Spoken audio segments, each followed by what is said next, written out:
Selepas mendengar suara itu, kami berenam tidak tidur sepanjang malam.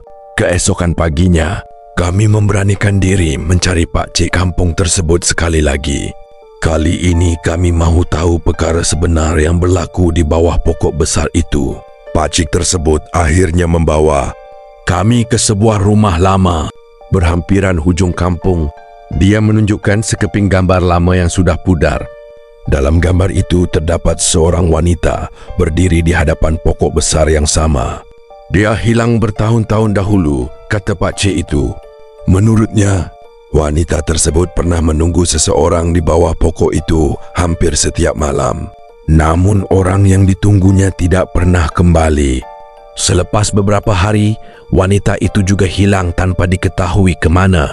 Sejak kejadian itu, penduduk kampung mula mendengar suara seorang wanita memanggil nama orang yang melalui kawasan pokok tersebut. Aiman memandang gambar itu dengan teliti. Wajah wanita tersebut kelihatan sangat sedih.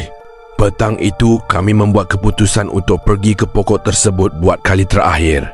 Kami mahu tahu kenapa suara itu sentiasa memanggil kami. Apabila sampai di bawah pokok, suasana tiba-tiba menjadi sunyi. Angin berhenti, burung tidak lagi berbunyi. Kemudian terdengar suara perempuan yang sama. Kenapa kamu datang? Kami semua berpaling. Di belakang pokok berdiri seorang wanita berpakaian putih. Dia tidak menghampiri kami.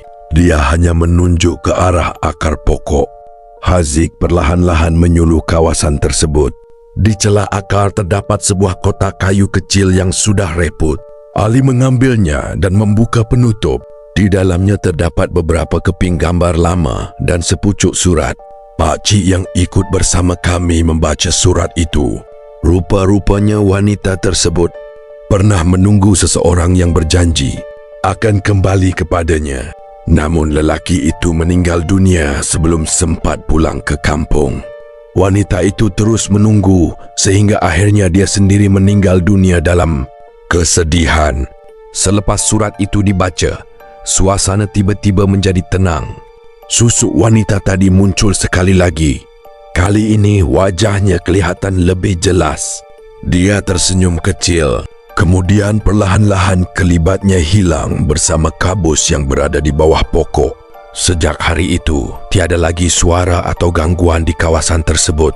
Penduduk kampung akhirnya membersihkan kawasan pokok itu dan meletakkan tanda supaya orang ramai tidak mengganggunya. Kami berenam meninggalkan kampung beberapa hari kemudian. Sebelum pulang, aku sempat melihat pokok itu buat kali terakhir. Di bawahnya terdapat sepasang selipar lama. Tetapi kali ini, selipar itu sudah tidak menghadap ke arah kami. Ia menghadap ke jalan yang jauh dari kampung. Mungkin penunggu pokok itu akhirnya sudah selesai menunggu.